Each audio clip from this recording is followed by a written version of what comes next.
Sam Tawil, who's the owner and founder of Bold Street Coffee just up the road.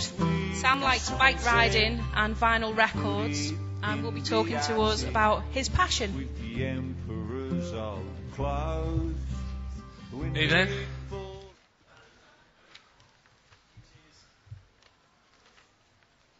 When the great and the good gave way to the greedy and the mean. Okay, this is how it started. I worked in restaurants. I started liking coffee, and then I had this coffee here at Flat White in London, and it totally changed my life because I knew there was another level to what coffee could be. It tasted amazing. I knew I had to learn. So what I did, which most people don't do, which is really important if you want to start a business, learn about what your product is. I read every book I could find, read every internet website. I just learned everything I could about it. Then I started practicing. I still had a job. I fitted out my van with a coffee machine with my sister there, and we just started doing outdoor events. Started practicing making coffee, learning a bit about business. I got quite good at it, and I got invited to go to Cannes to make coffee, and I love yachts, and I got to go on a yacht.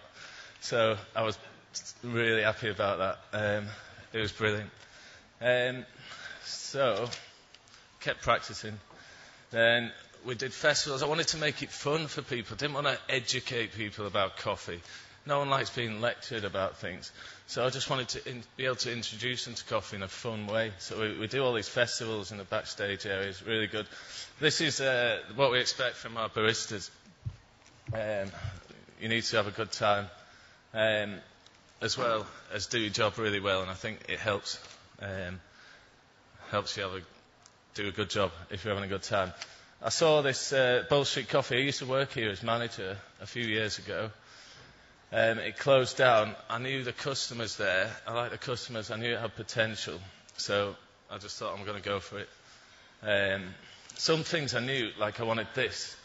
It looks like a classic car on the outside, but it's badass on the inside. It's really modern.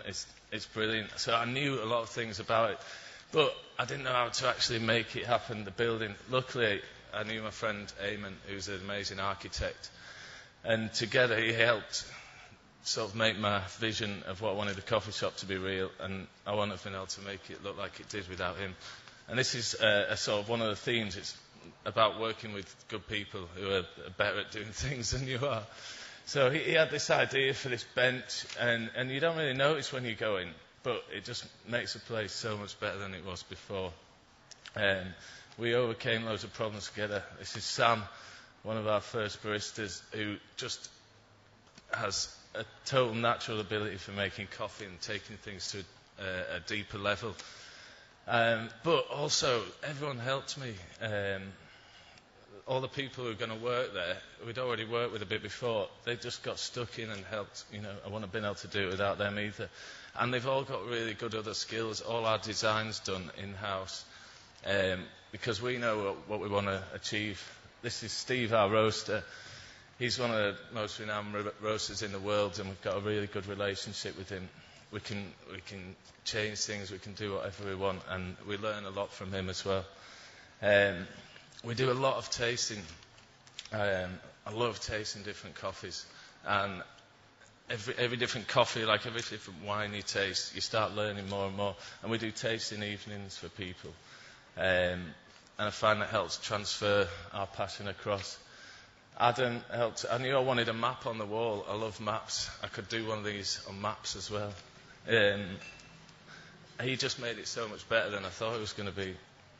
So I think it's really important to get the best out of other people, even though they just do normal jobs for you. I love bikes. We did this right across Wales. We're doing a ride on Saturday, riding from coffee shops from Leeds to Liverpool. It helps me really think and help to innovate, to try and keep progressing things forward, practicing. And that time off on the bike helps me do that. So we do a lot of practice after work. Competition, this helps us innovate, and we break down everything we think about making a coffee, and we try and put it back together and make it better. So we did pretty well in this competition. It's good. The food's not my strong point. I love eating it, but I knew I had to get someone else who has the same passion about food as I have about coffee, and luckily we've found one now, and we've seen like massive improvements, and everyone's happy with it. All these things together, we won an award the other night, and I'm so happy. And it's about the people, getting the best out of those people, trying to always make things better, and make it a nice place. Cheers.